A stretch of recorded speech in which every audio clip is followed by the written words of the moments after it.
So, I reviewed the Blair Witch Project, and I reviewed Book of Shadows 2. No.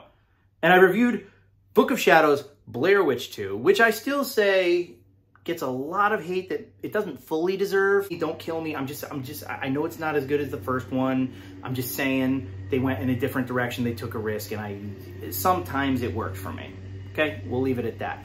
But I have not reviewed the 2016 sequel of The Blair Witch, which is essentially about Heather's, you would presume, younger brother that is reviewing the footage of her in the house and shit like that and wants to go to the woods in Burkittsville, Maryland and try and find his sister. This movie does have sort of a handicap in that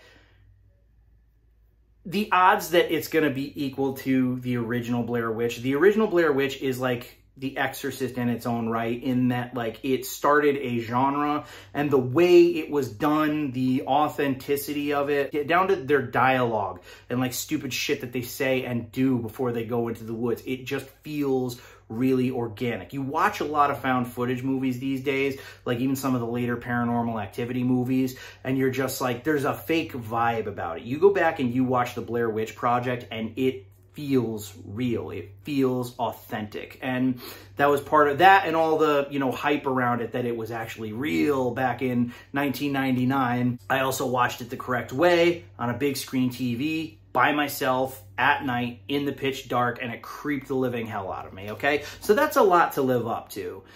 Does Blair Witch live up to it? Does it completely, you know, is it like the perfect companion piece to the Blair Witch Project? No, it is not. But in its own right, it's a pretty solid movie. Essentially, in this one, there's more people in the crew. There's the idea of what those little hanging figures in the trees, what those actually are. That scene, and I'm not going into detail about it, but was really freaky. The first movie doesn't show you anything, and that's part of what makes it really creepy, all right? So one could say, well, they should have, you know, followed suit and done that again with this. It's like, yeah, but then it would have been like a carbon copy. You know what I'm saying? If they just did the same shit again, they go into the woods again and something happens again and they all go missing again. It's like, then that's exactly what it'll be accused of. It's like, there's no originality here. It's just the same shit. We've seen it again, you know? They had to kind of kick it into high gear. They wanted to do, like, you know, the Blair Witch Project, the heavy metal version. And I think that they succeeded. Also, the addition of certain, you know, like the drone, for example, that really worked for effect to show exactly how screwed they were, you know, because the drone goes up and it's just woods everywhere. Like, God knows they're lost. And even their drone can't save them, you know. They don't know where to even start, and that's creepy in and of itself. The characters are, you know, decent enough. There is this idea of like time sort of being blurred. Like the woods themselves are, what's the word for it? A vortex.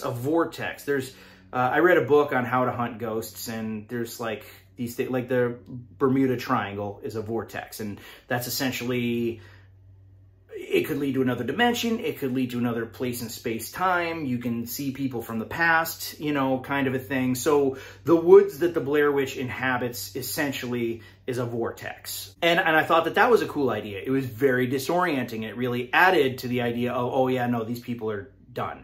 They're screwed. You know, it gave a really hopeless feeling the way the first one did. And they do crank it up to 11 in that you do see something in this film. You know, in the first Blair Witch, when they run out of the tent and you just hear Heather say, oh my God, what the fuck is that? Like, you're there with her. You're like, what was it? What was it? Where? What?